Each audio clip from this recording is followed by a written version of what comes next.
함께 읽은 말씀은 창세기 11장 10절 말씀 한 절 읽고 그 다음 27절부터 32절까지 읽도록 하겠습니다. 우리 10절 읽겠습니다. 같이 읽겠습니다. 셈의 족보는 이러하니라. 셈은 100세 곧 홍수 후 2년에 아르박삿을 낳았고, 자 건너뛴 다음에 27절부터 32절까지 읽겠습니다. 시작. 데라의 족보는 이러하니라. 데라는 아브람과 나홀과 하란을 낳고 하란은 롯을 낳았으며 하란은 그 아비 데라보다 먼저 고향 갈대아인의 우르에서 죽었더라. 아브람과 나홀이 장가 들었으니 아브라함의 아내의 이름은 사레며 나홀의 아내의 이름은 밀가니 하란의 딸이요 하란은 밀가의 아버지이며 또 이스가의 아버지더라. 사레는 임신하지 못하므로 자식이 없었더라. 데라가 그 아들 아브람과 하란의 아들인 그의 손자 롯과 그의 며느리 아브라함의 아내 사레를 데리고 갈대아인의 우르를 떠나 가나안 땅으로 가고자 하더니 하란에 이르러 거기 거류하였으며 데라는 나이가 205세가 되어 하란에서 죽었더라. 아멘. 오늘 본문 창세기 11장 10절부터 26절까지는 노아의 첫째 아들이었던 셈, 이 셈의 후손이 나와 있고 그 족보가 쭉 나옵니다. 그리고 나서 27절부터 아브라함의 아버지였던 데라가 등장을 하고 데라가 아브라함을 낳게 되는 사건, 그리고 나서 이제 아브라함을 중심으로 창세기의 역사가 믿음의 족속으로 이 선민 이스라엘로 완전히 거듭나고 재탄생하는 사건을 이제 그 알려주는 시초, 이 신호탄이 오늘 27절부터 32절까지 말씀이라는 거죠. 그래서 여기 보면 먼저 10절부터 26절까지 말씀을 보면 여기 셈의 후손들이 등장을 합니다. 그래서 이 셈의 후손들에 대한 이 족보의 핵심적인 흐름의 반복이 있는데, 처음에는 사람 이름이 나오고, 그죠? 여기 한번 본문을 보시면 사람 이름이 나오고, 그 다음 두 번째 볼 수 있는 것은 그 다음에 낳았던 후손을 낳은 나이가 나옵니다. 후손을 몇 살 때 낳았다, 이게 등장을 하고, 그 다음 남아있는 삶의 여생을 기록하는 것으로 이제 흐름이 나오고 있다는 거죠. 그래서 여기 본문을 보시면 10절부터 26절까지가 쭉 족보인데, 예를 들어서 11절에 보면 아르박삿을 낳은 후에, 아르박삿은 셈의 아들이죠. 아르박삿을 낳은 후에 500년을 지내며 자녀를 낳았으며, 그래서 이제 족보로 제대로 진입을 합니다. 아르박삿은 몇 살 때 셀라를 낳았죠? 35세에 셀라를 낳았다. 그리고 셀라를 낳은 후에 430년을 살았다. 그리고 또 보면 14절에 보면 셀라는 30세에 에벨을 낳았고, 그러니까 결혼을 하고 얼마 안 됐다라고 가정을 하면 대략 30살쯤 혹은 20대쯤에 결혼을 해서 30살쯤에 자녀를 출생하는 게 거의 흐름대로 흘러갑니다. 그죠? 그래서 또 400년을 지내고 400년을 지내다가 여기 보면 17절에 보면 꽤 중요한 얘기를 합니다. 17절에 보면 벨렉을 낳은 후에 430년을 지내며 자녀를 낳았고, 요 벨렉이 중요합니다. 그래서 벨렉은 30세에 르우를 낳았습니다.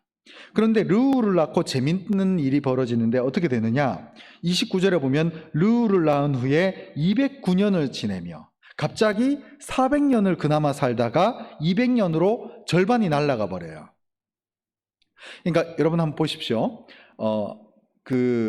아담이 에덴 동산에서 추방이 된 다음에 그 다음에 후손들의 나이대가 평균적으로 800살, 900살쯤에 죽었습니다. 그러니까 자식을 놓고서도 900살을 살았단 말이죠. 자, 그런데 노아의 홍수 사건이 일어나고 그 다음 후손들이 그 다음에 이제 삶을 살아가게 되는데 400살 정도를 유지하면서 생을 마감했습니다. 그죠? 왜냐하면 직사광선 얘기를 제가 지난번에 했었죠. 직사광선을 받고 이제 햇빛을 직접적으로 받다 보니까 인생의 연수가 짧아지는 거예요. 그래서 그리고 또 육식을 하다 보니까 비만이나 기타 여러 가지 질병으로 죽는 경우가 발생을 하게 됐다는 거죠. 그동안은 채식을 했는데 말이죠. 자, 그러면서 이제 인생의 연수가 800~900년에서 노아의 홍수 사건이 딱 일어난 다음부터 이제는 400살쯤으로 살다가 갑자기 요 17절에 보면 벨릭이라는 사람 이후로는 어떻게 줄어드느냐? 200살로 줄어들기 시작합니다. 여기 보시면 19절에 르우를 낳은 후에 209년을 지내며 자녀를 낳았고, 또 르우는 32세에 스룩을 낳고 30세에 자식 낳는 건 비슷하죠. 그런데 21절에 보면 스룩을 낳은 후에 207년을 지내며 자녀를 낳았다. 그죠? 계속해서 이제 400년 오다가 17절에 벨릭이라는 사람을 중심으로 하다가 갑자기 200년으로 툭 떨어집니다. 그리고 나서 이제 데라를 낳은 후에까지 가면은 119세까지 떨어져요. 그러니까 오늘날 우리가 굉장히 장수한 나이쯤과 굉장히 엇비슷해지는 거죠. 그래서 이 셈의 족보가 굉장히 중요하고, 특별히 17절에 있는 벨릭이라는 사람이 또 중요해요. 벨릭이라는 사람의 이름의 뜻이 뭐냐면은 나뉘다, 이런 뜻입니다. 나뉘다. 그러니까 노아의 자손인 셈, 이 셈은 하나님의 특별한 은혜와 축복을 받았습니다. 그런데 이 셈의 후손들이 이제 하나님의 영적인 장자권을 가지고 이제 결국은 예수 그리스도의 탄생까지 쭉 가요. 그래서 지금 오늘날 우리가 바라보고 있는 유대인, 저 중동 지방이 전부 셈족이라고 볼 수 있는데, 그 셈의 후손들이 쭉 나오는데, 공교롭게도 400살 살다가 이 벨릭이라는 사람을 기점으로 인생의 연수가 절반이 납니다. 200살로 떨어져 버리는 거예요. 근데 이 벨릭의 이름이 뭐냐? 나뉘다라는 뜻입니다. 물론 성경에는 벨릭에 대해서 별로 이렇게 구체적으로 나오지도 않고 요 구절에 한 번 나오고 끝납니다. 근데 우리가 볼 수 있어요. 왜 벨릭이 나올까? 그리고 벨릭의 이름 뜻이 알고 보니까 나뉘다, 분리하다, 구분되다, 이런 뜻입니다. 그러니까 셈의 후손이고 노아의 홍수 사건을 겪었음에도 불구하고 세대를 거치면서 이 허다한 후손들이 하나님을 믿는 사람들, 그리고 여호와 하나님으로부터 등진 사람들로 나뉘는 그 시점이 바로 이 벨릭의 사건이었다는 거예요. 자, 그로부터 인해서 하나님은 이제 더 이상 인생들을 향해서 더 많은 인생의 연수를 허락해 주시질 않습니다. 그러다 보니까 이 연수가 400년을 그나마 살아오다가 절반이 깎이면서 200살, 200살, 190살 줄어들다가 나중에 이제 데라는 110세, 119년까지 지내며 자녀를 낳았다, 이렇게 됩니다. 그리고 나서 이 데라가 낳은 후손이 바로 아브라함이라는 거예요. 자, 이게 어떤 의미를 가지고 있느냐? 자, 이 셈의 족보를 통해서 알 수 있는 두 양상으로 분리되는 것. 여호와 하나님을 향한 온전한 믿음의 후손이 나오는 반면 여호와 하나님을 향한 온전한 믿음이 생기지 않는 후손으로 나뉘게 됐고, 자, 이제 결정적으로 데라의 아들인 아브라함이 등장을 하면서 인생의 연수가 100살대로 완전히 줄어듭니다. 그리고 나서 이제 이 100살은 수천 년 동안 유지가 되죠. 오늘날까지도 이 100살 정도 되는 나이까지 유지가 되어 오면서 이 아브라함이라는 사람이 100세 인생을 사는 가장 초기의 모델이라고 볼 수 있어요. 자, 그러면 우리는 이제 이 100살 정도 사는 인생의 연수를 살면서 누구를 닮아야 되는가? 아브라함을 닮아야 된다는 것을 철저하게 보여주고 있다는 거죠. 이 재밌지 않습니까? 이 족보가 저는 굉장히 재밌더라고요. 이 벨릭이라는 사람의 이름이 뜻이 나뉘다라는 뜻인데, 여호와 하나님을 향한 믿음의 신앙이 나뉘었다가 하나님은 또 이 아브라함이라고 하는 한 사람을 통해서 하나님의 믿음의 족속을 이끌어내는 하나님의 역사하심이 나타나고 있다는 거예요.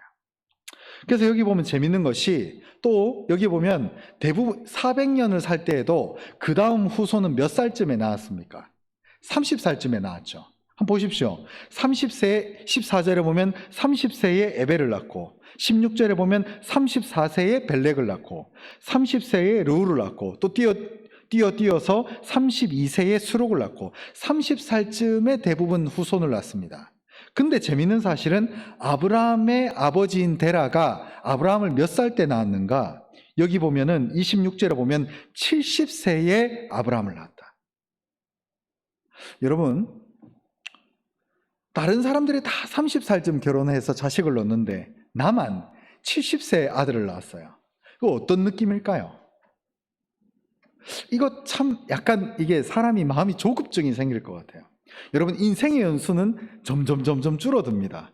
이제 옛날에는 한 400살까지 살았는데 200살쯤 살다가 이제는 100살쯤 사네. 근데 인생이 이제 얼마 몇십 년 남지 않은 상황쯤에서 이제 후손을 낳게 되는 거예요. 그러면 데라의 심정이 어땠을까요? 조급했지 않았을까요? 근데 재미있는 사실은 70세에 아브라함 하나만 놓는 게 아니라 재밌게도 또 하나를 동시에 놓습니다. 그게 누구냐면은 여기 보면 나홀과 하란을 낳았다. 참 기가 막히죠. 70세에 아들 하나를 낳았는데 연달아서 3명의 아들을 놓습니다. 참 재밌어요. 그러니까 하나님은 인고의 시간을 엄청나게 준 다음에 연속해서 아들 3명을 주신다 라는 것을 통해서 우리가 알 수 있는 것은 우리 100세의 인생을 사는 우리의 삶이 어떤 중심의 삶을 살아가야 되는가를 철저하게 아브라함이라고 하는 모델을 통해서 다 보여주고 있습니다. 여러분, 아브라함은 단순히 우리 기독교에서 믿음의 조상 수준이 아니라 우리가 이제 100살쯤의 인생을 사는 우리가 누구를 닮아야 되는지를 하나님은 철저하게 모델을 짠 하고 보여주시는 거야. 예를 들어서 이 아브라함이라고 하는 모델을 딱 보여주면서 얘들아, 이제 너희가 이 땅에서 100년의 인생을 살려면 누구를 닮아야 될까? 이 아브라함을 닮으면서 삶을 살아가라. 우리에게 설명을 해주고 있다는 거야.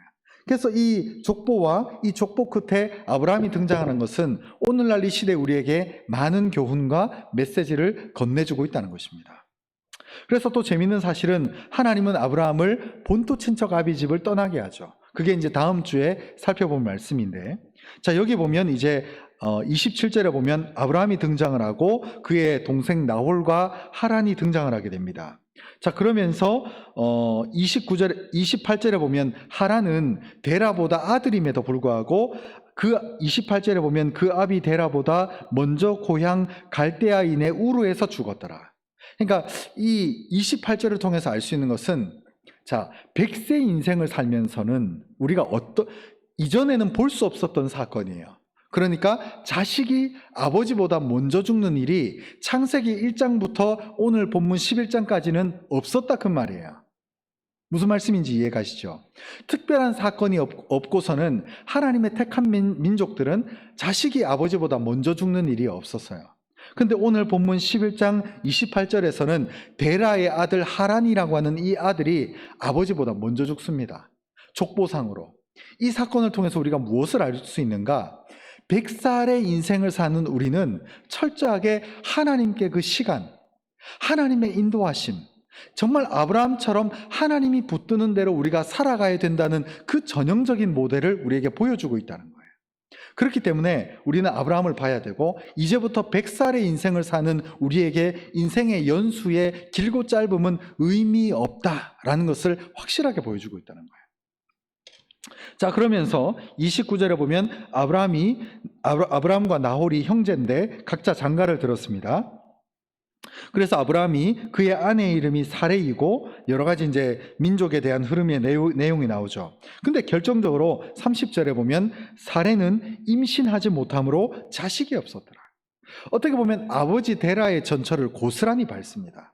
아버지도 그 윗대는 30살쯤에 후손을 다 낳았는데 데라만 유독 70살의 아들을 낳았어요.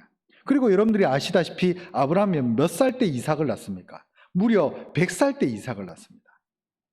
여러분, 하나님이 어떻게 보면 하나님의 자기 백성, 하나님의 택한 이 민족을 향해서 축복의 너는 복이 될지라, 예전 성경에 보면 너는 복의 근원이 될지다라고 말을 하는데, 이 말을 하시고 나서 하나님은 놀랍게도 이 아브라함에게 늙음하게 정말 늦게 후손을 준단 말이야. 이게 무슨 의미일까? 결국 우리는 철저하게 하나님의 시간표대로 우리가 맞추면서 살아가는 인생이 되어져야 된다는 것을 우리가 보게 된다는 것입니다. 자, 그래서 사레는 임신하지 못함으로 자식이 없었고 31절에 보면 데라가 그 아들 아브라함과 하란의 아들인 그의 손자 롯과 그의 며느리 아브라함의 아내 사레를 데리고 갈대아인의 우르를 떠나 가나안 땅으로 가고자 하더라. 자, 보십시오. 아브라함도 물론 하나님의 말씀에 의해서 다음 장인 12장에 하나님께서 직접 나타나서 아브라함을 중심으로 이 갈대아 우르를 떠나게 하십니다. 그래서 너는 본토 친척 아비집을 떠나서 내가 지시할 땅으로 가라라고 말씀을 하셔요. 근데 재밌는 사실은 31절에서 이미 데라가 영적으로 느꼈습니다. 아브라함의 아버지인 데라가 뭘 느꼈느냐? 여기 중간에 보시면 갈대아인의 우르를 떠나 가나안 땅으로 가고자 하니, 그러니까 가나안 땅에 가야 되겠다는 것을 영적으로 직감했어요. 이곳은 더 이상 안 되겠다. 그래서 알고 보니까 이 갈대아라고 하는 지역이 어떤 땅이냐, 이 주석을 제가 보니까 이 갈대아라고 하는 땅은 상업, 천문학, 그리고 점성술이 발달한 우상 숭배와 풍요의 땅이었습니다. 여러분, 우리가 상식적으로 우리가 이사를 가면 갈 수만 있으면 더 좋은 곳으로 가려고 하잖아요. 교육도 더 잘 돼 있고 후손도 더 번성하고 더 성장할 수 있는 곳으로 가야 되는 것이 맞는데, 이 아브라함을 일찍이 낳은 데라는 영적으로 직감했어요. 이곳은 하나님이 원하는 땅이 아니다. 하나님이 이곳에서 우리 민족으로 하여금 터전을 잡게 하는 것을 기뻐하시지 않는다는 것을 직감했습니다. 그래서 그의 아버지인 데라가 일찍이 먼저 영적인 가나안 땅으로 가고자 마음에 결심을 했어요. 그러나 놀랍게도 오늘 말씀에서 데라는 어떻게 됩니까? 데라는 32절에 보면 데라는 나이가 205세가 되어서 하란에서 죽었더라.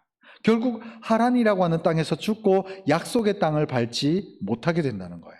그리고 이 본토 친척 아비 집을 떠난 것은 아브라함이 된다는 거죠.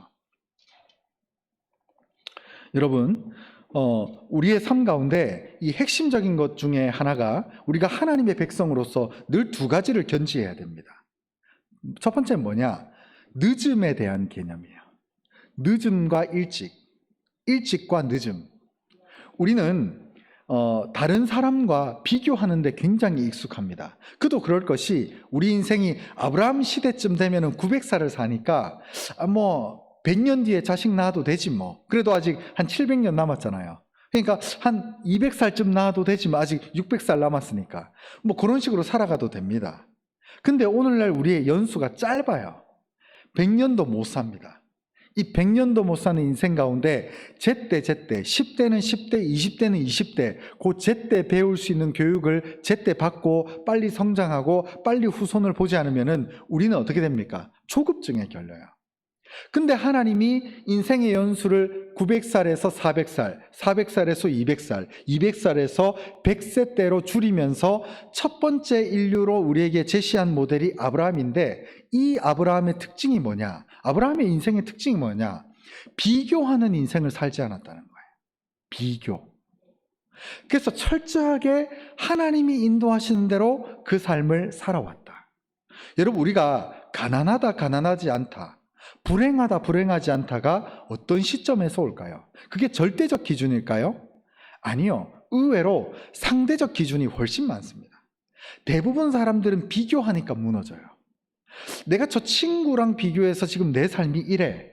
그러면 마음이 불행합니다. 그래서 저 친구는 초등학교 때 저렇게 잘 나가지 않았는데 이제 우리가 장성에서 만났는데, 동창회에서 만났는데 너무 잘 된 거예요. 갑자기 어디가 아파요? 배가 아파요. 배가 아파요. 집에 가면 얼마나 배가 아픈지. 그 원인이 비교의식이란 말이에요. 근데 하나님은 그 점성술과 상업과 온갖 천문학이 발달한 풍요와 젖과 꿀이 흐르는 것 같아 보이는 그런 땅인 갈대아 우르에서 뽑아냅니다. 아브라함을 끄집어내요. 그래서 뭐라고 얘기하시냐? 너는 본토 친척 아비 집을 떠나 내가 지시할 그 땅이 어딘지 알려주지도 않습니다. 내가 지시할 그 땅으로 가라. 그러면서 아브라함이 그러면 이 갈대아 우르에서 나오면 이제 잘 돼야죠. 내가 인생에 어떤 특별한 결단을 하고 나왔으니까 날마다 잘 돼야 될 거 아닙니까? 재산도 재산에 갑절을 벌어야 되고, 후손도 후손에 후손을 낳아야 되는데, 100년이 될 때까지 후손 하나 안 주는 거예요. 재산이 이 당시에는요, 고대 사회라서 재산 암만 많아도 소용이 없었어요. 자기 후손 하나 없으면은 말짱 도루묵입니다. 아무것도 아니에요. 그런데 이런 아브라함에게 100살까지 기다리셨다가 자식 이삭 하나를 툭 던져줘요. 물론 툭 던져주는 것은 아니지만 귀하게 준단 말이죠. 이건 비교의식을 뛰어넘어야 된다는 거예요. 이 교훈이 우리에게 어떻게 다가오는가? 여러분, 우리는 우리의 믿음 생활 가운데 조급증을 버려야 됩니다. 조급증. 그리고 저 사람과 내 사람의 결이 달라요. 심지어는 자식의 신앙과 내 신앙이 다르더라고요. 보니까. 저는 아직 장성한 후손은 못 봤습니다만, 이 자식의 신앙과 내 신앙이 달라요. 제가 이제 예전에 중고등부뿐만 아니라 여러 부서를 다 해봤는데, 교육부서를. 아니, 부모님은 신앙이 너무 좋아요. 근데 애는 개차반이에요. 애는 부모님은 장로님이고 권사님이고 교회에서 할렐루야 이러는데 아들은 오토바이를 타요. 사고 나고 막 문신 그려져 있고 염색하고 막. 그게 희한해요. 그러니까 우리의 관점과 신앙의 핵심은 뭐냐? 우리 자손과 가족까지라도 다르다는 걸 아는 거예요. 그리고 내 삶의 신앙의 결, 그리고 내가 누군가와 비교하는 습성에서부터 자유해야 된다는 거죠. 여러분, 왜 하나님이 우리 100세 인생을 사는 100살쯤의 인생을 사는 이제 연수를 살면서 왜 아브라함이라고 하는 인물을 특별하게 구별하고 특별하게 선택해서 우리에게 내놓으셨을까요? 너희는 이렇게 살아라. 하나님의 택한 민족은 세상에 빠른 문명, 세상에 탁월한 예를 들어서 돈을 추구하는 물질적 삶을 따르지 말고 아브라함을 쫓아서 살아라는 거예요. 내가 책임져 줄게. 너는 저 들풀보다도 귀하지 아니하냐? 너 저 하늘의 참새보다도 귀하지 아니하냐? 너의 먹고 입고 마시는 모든 것을 내가 책임져 줄게. 그게 하나님이 아브라함을 통해서 일찍이 우리에게 말씀해 주신 100살을 사는 우리 믿는 자의 삶의 표본이라는 거예요. 여러분, 돈 버는 일 때문에 주일 성수를 멈추지 마십시오. 물론 각자의 삶마다 어려움이 있어요. 힘들게 어떤 직장 생활이 생겼는데 그걸 놓기가 참 쉽진 않죠. 그러나 명심해야 될 게 뭐냐면 우리는 세상 사람들의 결과는 다른 결을 산다니까요. 하나님의 특별한 보호하심이 있습니다. 내가 요즘 저도 주변에 흐르는 흐름들 보면 요즘 젊은 세대들이 주식을 그렇게 많이 한대요. 그러다 보면 이게 주식을 좀 해야 되나? 그런 마음이 할 생각은 전혀 없습니다만 은근히 들 때가 있잖아요. 남들 다 하니까 돈 조금 생기면 부동산에 투자해야 되나? 그런 말 들으면 또 혹해요. 요즘 내가 이렇게 너무 시대의 흐름과는 반대로 살아가는 건 너무 순진하게 살아가는 거 아닌가? 아니란 말이에요. 하나님이 아브라함을 택하셨고 세상의 탁월한 문명, 세상의 첨단 기술과는 전혀 상관없는 그 자신만의 독자적인 길을 아브라함은 갔지만 하나님은 아브라함을 택하셨고 그의 허리에서부터 민족, 그 믿음의 족속이 흘러나오게 했다는 것이죠. 여러분, 하나님을 믿으시기 바랍니다. 그리고 여러분, 옆에 있는 사람의 삶의 결과 비교하지 마십시오. 여러분, 여기 앉아 있는다 하더라도 옆 사람과 내 삶은 달라요. 하나님이 나를 부르시고 나를 인도하시며 나에게 사명을 주시고 나를 인도하시는 삶의 결이 다르단 말이에요. 왜 저 사람하고 비교하냔 말이죠. 비교할 필요가 없어요. 가난을 누가 측정하는 거예요? 그럼 100만 원 있으면 가난합니까? 한 1억 있으면 가난한가요? 10억 있는 친구 있으면은 제가 볼 때는 1억 가진 사람이 저한테는 부자인데 또 10억 있는 친구를 만나면 그 사람은 가난한 자잖아요. 비교의식이에요, 비교의식. 우리는 하나님이 있느냐 없느냐로 판가름되는 인생이라는 것을 분명히 믿으시기 바랍니다. 여러분, 그렇게 될 때에 우리의 삶의 진정한 행복, 진정한 만족은 거기서부터 나온다는 거죠. 그래서 하나님이 이 아브라함을 왜 우리에게 제시하셨는가? 첫 번째 교훈은 늦다. 이 늦는다는 것은 문제가 있는 것, 틀린 것이 아니라는 것입니다. 아브라함을 낳을 때도 그의 아버지인 데라가 70살에 자기를 낳았어요. 그리고 자기는 이삭을 100세에 낳습니다. 자기 아버지가 유독 70살에 낳았으니까 자식인 아브라함 입장에서는 아버지의 실수를 만회해야지 하면서 10대 때, 20대 때 빨리 후손을 낳으려고 돈 몸부림을 쳤을 거예요. 마치 제가 외동으로 자랐는데 제가 절대 제 후손을 외동으로 안 낳고 싶은 마음이 드는 것처럼 말이죠. 그래서 이 아브라함도 할 수만 있으면 빨리 후손을 보고 싶어 했는데 자기는 아버지보다 더 늦게 100세 때 이삭을 낳았어요. 그러나 그것이 실패입니까? 아니었죠. 믿음과 은혜의 역사가 그 아브라함에서부터 시작됐습니다. 자, 그러면 우리가 당장 눈에 볼 때는 뭔가가 늦고 뒤처지고 당장 이루어지지 않는다 하더라도 하나님의 역사를 믿고 기다리시기 바랍니다. 하나님이 하십니다. 그래서 저는 늘 기도할 때 이렇게 합니다. 던져놓는 기도를 합니다. 하나님, 될 줄로 믿습니다. 지금 당장은 안 돼요. 그러나 될 줄로 믿습니다. 될 줄로 믿습니다. 하나님이 하십니다. 저는 안 돼요. 저는 능력도 없고 부족합니다만은 하나님이 나를 붙들어 주시면 모든 것이 뒤집어지고 가능해지고 변화가 일어날 줄 믿습니다. 그 믿음의 선포의 기도를 던져놓는 거예요. 그리고 또 두 번째, 그리고 하나님은 거룩한 자를 구별하고 분리시켜 놓는다는 거예요. 하나님은 아브라함을 본토 친척 아비집에서 끄집어내셨어요. 그래서 그 우상 숭배가 만연한, 여러분 많이 들어보셨죠, 그죠? 이 아브라함이 있었던 갈대아 우르 지방에 자신의 아버지 데라가 직업이 뭐였냐? 우상을 만드는 건축자였어요. 우상을 만드는 그 직업명을 제가 잘 모르겠습니다. 석공 뭐 이런 거라고 볼 수 있죠. 그래서 우상 만드는 직업을 가진 아버지였어요. 그래서 그 직업을 가진 자로부터 이 아브라함이 택함을 받고 멀어지는 거예요. 그래서 후손을 낳을 때도 우리 자식들은 결혼하고 시집가거나 분리될 수 있게끔 떠나보내야 돼요. 독립할 수 있게끔. 그래서 이 자식과 후손이 독립할 수 있도록 그 스스로 하나님을 만날 수 있도록 만들어줘야 돼요. 오늘날 이 시대의 이 다음 세대들이요. 제가 이제 보면 다음 세대들이 왜 예수를 이렇게 안 믿을까? 혹시 생각해 보셨습니까? 이 후손들이 왜 이 자식들이 예수를 못 만나는지 제가 여러 가지 사회 구조적으로 좀 고민을 해보니까, 이건 제 개인적인 생각입니다만, 본토 친척 아비집을 안 떠나니까 신앙이 늘질 않는 거예요. 엄마 아빠 밑에서 엄마는 신앙이 출중해요. 근데 이 자식들이 30살이 돼도, 심지어 장가를 안 가니까 40살이 돼도 엄마 밑에 있으니까, 아빠 밑에 있으니까 부모가 제공해주는 따뜻한 지붕, 부모가 제공해주는 따뜻한 집안에 거하니까 자식들이 세상에 나가서 거친 물결을 경험하지 못하니까 하나님께 묻고 답하고 구하지를 못하는 거예요. 물질이 어려워지고 물질을 아무리 애써 노력해도 물질이 차지 않을 때에 그 공허감은 여호와 하나님을 만날 수 있는 절호의 기회거든요. 그래서 할 수만 있으면 자식 20살쯤 되면 쫓아보내야 됩니다. 너 독립해라. 그래서 죽이 되든 밥이 되든 너 세상에서 돈 벌기도 쉽지 않지. 그리고 세상에 나가서 진짜 물질을 암만 많이 벌어도 너 공허한 거 한번 경험해 봐라. 그래서 본토 아비집을 떠나서 세상에서 광야라고 하는 것을 부딪혀가면서 결국 여호와 하나님의 다리를 붙드는 심정으로 그 독립된 마음을 줘야 되거든요.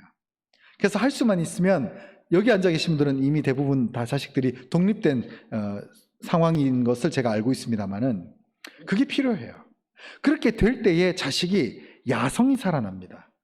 늘 집안에서 예를 들어서 사자를 키운다 하더라도, 사자를 키운 적은 없습니다만 사자를 키운다 하더라도 늘 집안에서 키우면 어떻게 됩니까? 얘가 강아지인지 고양이인지 몰라요.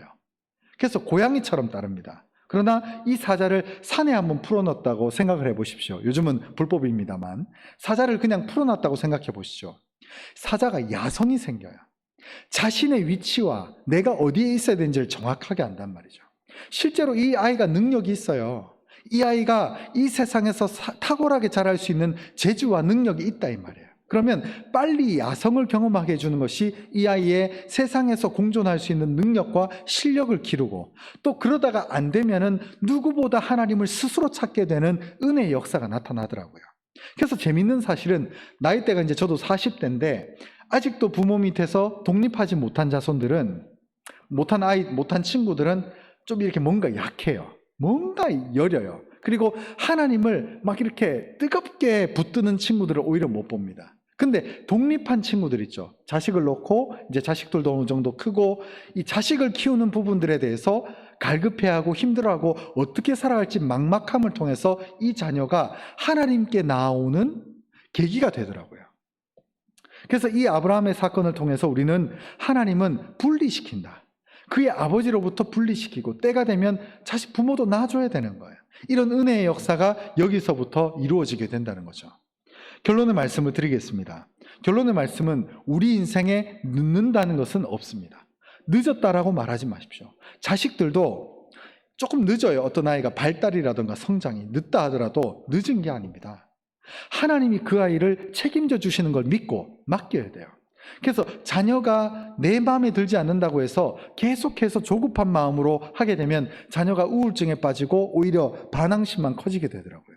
근데 이 자녀들이 늦었다는 거에 대해서 이 부모가 조급증을 가지지 않는다면 때가 되면 다 그에 맞춰서 하나님이 성장하고 하나님이 먹이고 입히시는 것을 보게 된다는 것이죠. 또한 두 번째, 마지막으로는 하나님은 거룩한 자를 구별하신다는 거예요. 하나님은 여러분들을 구별하셨습니다. 여러분들은 이 세상에 돈을 의지하고 이 세상의 재물과 빠른 이 시대의 흐름과는 다른 결의 삶의 결을 가진 분들이에요. 그렇기 때문에 우리는 오늘 새벽에도 말씀을 봤다시피 우리가 가장 먼저 해야 될 것, 우리 인생에 막혔을 때 가장 먼저 해야 될 것은 제단을 쌓는 일입니다. 제단을 쌓고 하나님의 뜻을 묻고 하나님께 길을 구해야 한다는 것이죠. 아브라함도 본토 친척 아비집을 떠나서 또 심지어는 아버지 데라가 하란에서 죽고 또 조카 롯과 함께 나왔지만 조카 롯과도 멀어지게 함을 통해서 아브라함이 혼자 되었을 때에 그 마므레라고 하는 지역에서 상수리나무 숲을가에 처음으로 홀로 제단을 쌓고 여호와께 제사를 드립니다. 그게 우리 믿는 자의 모습의 표본이라는 거예요. 여러분, 삶의 위기를 경험했을 때, 뭔가 막히고 어려울 때 다 올스탑하고 하나님께 제단을 쌓으셔야 됩니다. 그 제단은 예배의 제단일 수도 있고 기도의 제단일 수도 있고 하나님을 만나는 특별한 기도의 시간일 수도 있습니다.